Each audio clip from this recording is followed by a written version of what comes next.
রাস্তা দিয়ে হেঁটে সবার কাছে খাবার চাচ্ছিল এক ফকির, তারপর যা হলো। আসসালামু আলাইকুম ভাই। ওয়ালাইকুম আসসালাম ভাই। ভাই আজ কয়দিন ধরে না খাই রয়েছে ভাই, কিছু টাকা পয়সা দান করেন, কিছু খাবো না। ভাই আমার কাছে তো নাই কিছুই। ভাই দেখেন না, যদি 10-5 টাকা কিছু থাকে তাও দেন। না ভাই, কিছুদিন হলো আমি বেকার, বুঝলেন, কাজ কাম নাই, একটা চাকরি খুঁজতেছি, চাকরির আচ্ছা অভাব। এই শখের গাড়িটা শখ করে কিনেছিলাম, তো মনে হয় এখন বেচা লাগতে পারে, আচ্ছা বুঝলেন। ভাই, সমস্যা নেই, দেখুন যদি হয় কোনো সময় দেন। শোনেন ভাই, শোনেন হ্যাঁ ভাই। ভাই, যে সামনে যান, একটা লোক আছে, ও আপনি সাহায্য করবেন, সবাইকেই সাহায্য করে তিনি। আচ্ছা ভাই, দেখতেছি। এই যে সামনের গলিতে মসজিদ আছে, মসজিদেই রয়েছে।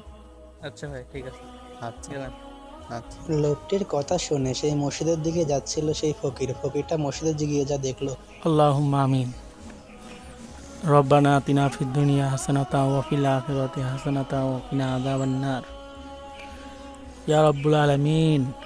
হে আল্লাহ তাআলা, তুমি তো সকল মালিকের মালিক, তুমি তো বাদশার বাদশা। হে আল্লাহ তাআলা, তোমার দরবারে আমি ভিক্ষুক হয়ে দুই হাত তুলেছি। আল্লাহ আল্লাহ, আমাকে তুমি অনেক ধন সম্পদ দিছো। আল্লাহ, যতদূর পারি আমি মানব কল্যাণে সেটা দান করি। আল্লাহ আল্লাহ, আমি যা কিছু করি তোমার থেকে পরামর্শ করে বা তোমার থেকে চেয়ে নিয়ে তারপরে করি। আল্লাহ আল্লাহ, একটা গাড়ি কেনার ইচ্ছা পোষণ করছি, তুমি তোমার কুদরতি খাজানা থেকে তুমি এটা পূরণ করো। আল্লাহ আল্লাহ তাআলা, তুমি আমার দোয়াকে কবুল করে নাও। রব্বির হামহুমা কামা রব্বায়ানি সগীরা। আমিন আমিন সুম্মা আমিন বিরহমাতিকা ইয়া আরহামার রাহিমিন। মসজিদের সেই লোকের এরূপ আচরণ দেখে মসজিদ থেকে ফিরে গেল সেই ফকির, তার কাছে আর টাকা পয়সা চাইলো না, তারপর যা হলো। হ্যালো ভাই, শোনেন শোনেন। হ্যাঁ ভাই। কি হলে ভাই, আপনি গেলেন কি ভাই পাইলেন গেছিলাম টাকা পয়সা চাতি, যাই দেখি আপনি যে ভাইয়ের কাছ টাকা পয়সা চাতি পাঠাইছেন, হ্যাঁ। সেই ভাই দেখতেছি যে মসজিদে বসে বসে কাঁদতেছে, কাঁদি কাঁদি দুই হাত তুলে আর একজনের কাছ থেকে দান চাচ্ছে। আর আমি তো ভাই আপনার কাছে সেই কাঁদিও নি, দান চাইনি, হাতও পাতিনি।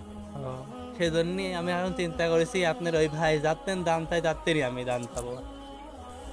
ভাই দান কাটতেন চাচ্ছে। আমি দেখলাম মসজিদে বসে বসে আল্লাহর কাছে দুই হাত তুলে কাঁদি কাঁদি করছে, আল্লাহ আমাকে তুমি যা সম্পদ দিছাও, আমি একটা গাড়ি কিনবো, তার জন্য তুমি আমাকে সাহায্য করো। সে যেহেতু গাড়ি কেনার জন্য আল্লাহ তিন সাহায্য চাচ্ছে, আমি যার তিন চাবো ওকে। আমিও আজকে তিন নিয়ত করেছি, আমিও আল্লাহ তিনে চাবো, যার তার তিন আর দান দান চাবো না। আর ভাই আপনারও তো একটা চাকরির হ্যাঁ দরকার, ভাই, আমার চাকরি তো লাগবে। আপনিও আল্লাহর কাছে চান, সেই আপনাকে সব ব্যবস্থা করে দেবেন, সবকিছুর মালিক তিনি। এখন আসি ভাই, আসসালামু আচ্ছা, আলাইকুম। ওয়ালাইকুম আসসালাম। এই ফকিরটার মতো আসুন আমরাও আল্লাহর কাছেই চাই, কারণ আল্লাহই হচ্ছে সব থেকে বড় দাতা। নামাজ ছেড়ে দিও না বন্ধু, এপারের থেকে ওপারের জীবনটা বেশি সুন্দর।